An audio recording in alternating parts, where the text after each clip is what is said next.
Friends అందరికీ నమస్కారం అండి. ఇప్పుడే అందిన వార్త రాష్ట్ర ప్రభుత్వ ఉద్యోగులకు సంబంధించి నేడు తాజా సమాచారం అండి. ఈరోజు తేదీ తీసుకున్నట్లయితే డిసెంబర్ 10 తారీఖు అండి. సో ఈ వీడియోలో వచ్చేసి 2 నుంచి 3 అప్డేట్స్ అయితే ఉన్నాయి. ఒక్కొక్కటిగా వివరాలు తెలుసుకునేటువంటి ప్రయత్నం చేద్దాం. వీడియోని చివరి వరకు చూడండి, అర్థమవుతుంది. మరోసారిగా ఛానల్ వస్తే తప్పకుండా సబ్స్క్రైబ్ చేసుకోండి. చూస్తున్నారు కానీ లైక్ చేయడం మర్చిపోతున్నారు, వెంటనే లైక్ చేయండి. వివరాలకి అయితే వెళ్ళిపోదామండి. మొట్టమొదటి అప్డేట్ వచ్చేసి రాష్ట్రంలోని ప్రభుత్వ ఉపాధ్యాయులు కొత్త టెన్షన్ పట్టుకుంది. ఎందుకంటే పాఠాలు చెప్పేటువంటి ఉపాధ్యాయులు పుస్తకాలతో కుస్తీ పట్టే పరిస్థితి ఏర్పడింది. ఎందుకంటే రోజు పిల్లలకు పాఠాలు చెప్పే టీచర్లు ఇప్పుడు టెట్ పాఠాలను వింటున్నారు. ప్రస్తుతం టెట్ ఉపాధ్యాయ పరీక్ష టెన్షన్తో అవుతున్నారు.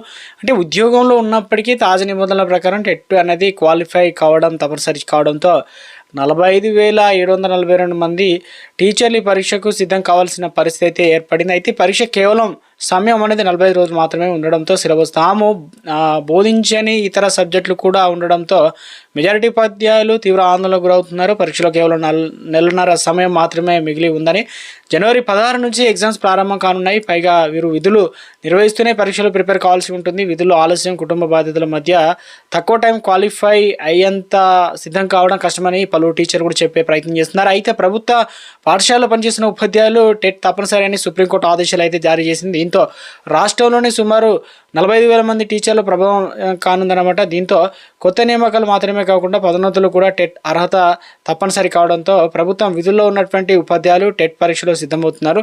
టెట్ క్వాలిఫై కావడం తప్పనిసరి కావడంతో గతంలో డిఎస్సి ద్వారా నియమితులై టెట్ నుంచి మినహాయింపు లేని టీచర్లు అంతా దీని పరిధిలోకి వస్తారన్నమాట. రాష్ట్ర వ్యాప్తంగా సంఖ్య అనేది 45,742 మంది అయితే ఉన్నారు. వీరంతా టెట్ క్వాలిఫై కాకపోతే వారి సర్వీసుల విషయంలో లేదా ప్రమోషన్ల విషయంలో ఇబ్బందులు ఎదురయ్యే అవకాశం అయితే ఉన్నట్లు చెప్తున్నారన్నమాట. దీంతో 2011 ఉమ్మడి ఆంధ్రప్రదేశ్ తెలంగాణలో తర్వాత 2017లో రూపొందించిన టెట్ నిబంధనలకు సంబంధించి, అదేవిధంగా 2010 నాటికి ముందు నియమితులైన టీచర్లకు టెట్ నుంచి మినహాయింపు ఇచ్చినట్లు ఉపాధ్యాయ సంఘాలు కూడా తెలుపుతున్నాయి. సాధారణంగా టెట్ ఉత్తీర్ణత శాతం తక్కువగా ఉంటుంది కాబట్టి తాజాగా బీఈడీ పూర్తి చేసిన అభ్యర్థులు తక్కువ పాస్ అవుతున్నారనమాట.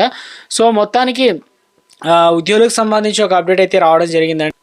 మరో అప్డేట్ అయితే వచ్చిందండి. కేంద్ర ప్రభుత్వ ఉద్యోగులు అదేవిధంగా మరి పెన్షన్ల కోసం 8వ వేతన సంఘం ఏర్పాటు అయితే చేయబడింది అనమాట. దాని నియమ నిబంధనలు నవంబర్ 3, 2025 ఆర్థిక మంత్రిత్వ శాఖ తీర్మానం ద్వారా అయితే ఆమోదించబడ్డట్టు చెప్తున్నారు. ఇక ఈ కమిషన్ తన సిఫారసులు ఆరంభించడానికి ఏర్పడిన తేదీ 18 నెలల గడువు ఇవ్వబడింది అనమాట. అయితే ఈ సిఫారసు ఎప్పటి నుంచి అమలు వస్తాయనే దానిపైన ప్రభుత్వ ఉద్యోగుల్లో ఆసక్తి నెలకొందనమాట. దీనివల్ల ఉద్యోగులకైతే త్వరలోనే గుడ్ న్యూస్ అయితే వినబోతున్నట్లు ఒక అప్డేట్ అయితే రావడం జరిగిందండి. ఉద్యోగులకు గుడ్ న్యూస్ అండి. పిఎఫ్ ఖాతా ఉన్న ఉద్యోగులందరికీ అదిరే శుభవార్త అని చెప్పుకోవచ్చు. ఎందుకంటే బ్యాంక్ అకౌంట్ మాదిరిగానే ఎంప్లాయీస్ ప్రావిడెంట్ ఫండ్ ఆర్గనైజేషన్ చందాదారులు సైతం ఏటీఎం నుంచి తమ పిఎఫ్ డబ్బు అనేది విత్డ్రా చేసుకునేటువంటి అవకాశం అయితే అతి త్వరలో అయితే అందుబాటులో అయితే ఉంటుందన్నమాట. పిఎఫ్ ఖాతాదారులకు ఈపీఎఫ్ న్యూ ఇయర్ గిఫ్ట్ అనేది ఇవ్వనుందన్నమాట. సో ఎప్పటి నుంచి ఎదురు చూస్తున్నటువంటి ఏటీఎం నుంచి పిఎఫ్ అనేది విత్డ్రా సౌకర్యం నూతన ఏడాది నుంచి ప్రారంభించబోతున్నట్టు తెలుస్తుంది. ఎందుకంటే ఉద్యోగులకు సంబంధించి ప్రావిడెంట్ ఫండ్ చందాదారులకు ఈపీఎఫ్ఓ 3.0 విడుదల కోసం ఎదురు చూస్తున్నారు. ఈపీఎఫ్ఓ 3.0 వినియోగదారులకు అనేక కొత్త ఫీచర్లు అయితే అందించనుంది.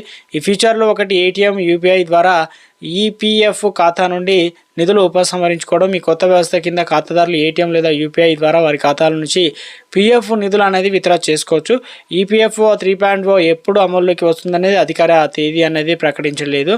అయితే ప్రభుత్వం దీన్ని ఈపీఎఫ్ఓ సభ్యులకు నూతన సంవత్సర బహుమతిగా ఇవ్వచ్చు అని చెప్పేసి అధికారులు అయితే చెప్పే ప్రయత్నం అయితే చేస్తున్నారనమాట. ఒక గుడ్ న్యూస్ అని చెప్పుకోవచ్చు. త్వరలోనే ఏటీఎం ద్వారా డబ్బులు అనేది తీసుకోవడానికి అవకాశం అయితే ఇవ్వనున్నట్లు ఒక అప్డేట్ అయితే రావడం జరిగిందండి.